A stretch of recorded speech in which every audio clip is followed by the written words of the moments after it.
then, Boris Johnson is travelling to Belfast a bit later today in a bid to repair a deadlock between the political leaders of Northern Ireland, sparked, of course, by tensions over those post-Brexit trade agreements. He says he's willing to override parts of the Brexit deal made with the EU unless they change their position on the Northern Ireland Protocol. We're joined now by Home Office Minister Rachel Maclean. Very good morning to you. Morning. Good morning. You're at the Home Office, which, of course, is all about abiding by the law. Are we not at risk of breaching international law if we rip up the protocol, a deal we agreed to? I think you've highlighted that the Prime Minister's actually going to Belfast today to set out the actions that we need to take. I mean, the situation is clearly urgent. There is clearly a deadlock there, and it is having a negative impact on the people of Northern Ireland. But we will always, of course, be mindful of our international obligations, but clearly progress has got to be made. Okay, but we don't want to get... Sorry, Susanna. No, I was just going to say, you say it's having a negative impact. I mean, this is a deal that Boris Johnson signed. You know, it's a deal that people warned at the time would have potentially a negative impact. Whichever deal over the border was going to have a negative impact. This can't come as a surprise a couple of years later. So I think we need to reflect on the series of steps that have been taken. The Northern Ireland Protocol was signed before we negotiated the trade and cooperation agreement with our European partners. It didn't really take into account the realities of that trading arrangement. And we've also had, don't forget, a global pandemic. We've got a war in Ukraine, and all of these are having an effect on trade flows. Our overriding priority is to the people of Northern Ireland and to protect that Belfast Good Friday Agreement. And I think it's really important that your viewers sort of do understand that these agreements were signed, but all parties, when they signed them, committed to implement them in good faith. And they did include measures for parties to come back, review, assess where things aren't working in practice. And that's what we're seeing now. So it is incumbent on all sides to come back. Well, can we lead you by the hand into another minefield, because we've got limited time available. And this is the latest proposal to increase police powers to stop and search, looking for knives, basically, and, of course, drugs. This is a minefield. Why do the police need more powers? So this is what the police have asked for. As you'll know, the police are operationally independent from us.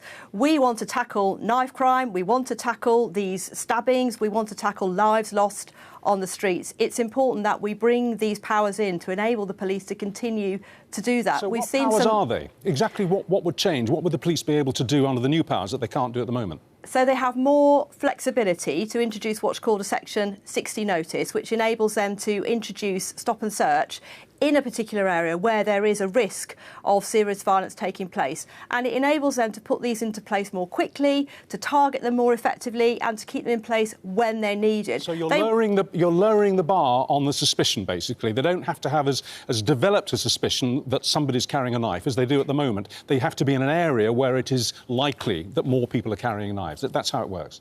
Yeah, that's right. And what we've heard from the police is at the moment, the restrictions as they currently are impacting on their confidence to bring them in where they're needed. And that is why we need to continue to bear down on these awful crimes and stabbings. The trouble is, of course, that if you lower the threshold, you increase the risk of discrimination. So I think what's important to know is that no one will be targeted because of the colour of their skin.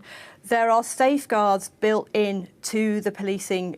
It's very robust, the way that the police have to bring them in. They have to consider the impact on communities. But honestly, when I speak to families who've been bereaved, who've lost their child, you know, parents who are frightened of their child going out of the door at night, that they are asking for us to do more. And this is a really important part of our toolkit that we need to bear down. We have made very good progress, actually, in reducing stabbings and knife crime, but there is still more to do. Minefield number 3, before you leave us. And that's civil servants. We pay their wages. Why aren't they at work? Why aren't they at the office? Why are half of them staying at home, particularly Mondays and Fridays and sunny days? What's going on?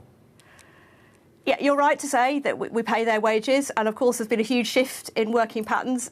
Civil servants are at their desks and they are working really hard, but of course we have to review the whole setup of the civil service. I'm talking about working from home.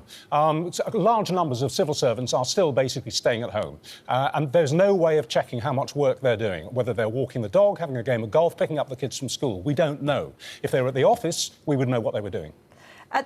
Well, to be fair, what civil servants need to do is deliver on the government's priorities, and we can see the outcomes of the work they're doing. But I think what people need to know is that we did actually take on more civil servants during the pandemic time. It's right to review the setup of the civil service. It's also right to look at where civil servants need to move out of London to be closer to the question. Why can't you get them back to their desks and then do your review from there? Why do they have to be at home so much?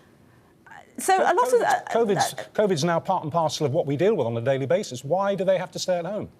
A lot of them are back at work, and we certainly have civil servants in the Home Office. When I go back there today, they will be at their desk. Look, I think the economy as a whole has moved to a more hybrid working pattern. I'm quite relaxed about that. I think it is for employers to consider how best to achieve the outcomes. It's actually about performance and delivery. Jacob Rees-Mogg last week basically accused them of skiving. It sounds like you're at odds with Jacob Rees-Mogg on this. What you seem to be saying is that you can judge the productivity of workers who work from home. Jacob Rees-Mogg wants to leave a post-it on everyone's desk saying, sorry, I missed you. So not at all. I mean, I think this is a sort of quite a nuanced discussion that I can't really do justice to in the time that I've got. It's clearly right that when civil servants need to be there, they are at their desks. It's also right that we look at, do we need such large premises in the centre of London when actually we could move people out into the country to serve their communities better? So I think Jacob Rees-Mogg is doing a really good job of reviewing the overall makeup of the civil service. We've had a pandemic. Things have changed. People work differently. If people are working from home, it is incumbent on their managers and ministers, such as myself, to make sure that they are still delivering. And actually, that's what we're seeing in the Home Office. To be honest with you, I think it's incumbent on you to get them to their desk. I mean, in the days when I was a newspaper reporter, if I'd phoned my editor and said I'm working from home today, trust me, I would have the P45 in the mail the next day. I mean, it's... Yeah, times have changed, though, to be fair. And so would I have done when I started out my career, honestly. But it is very much about the performance and delivering on the people's priorities. OK. Rachel McLean, thanks very much indeed.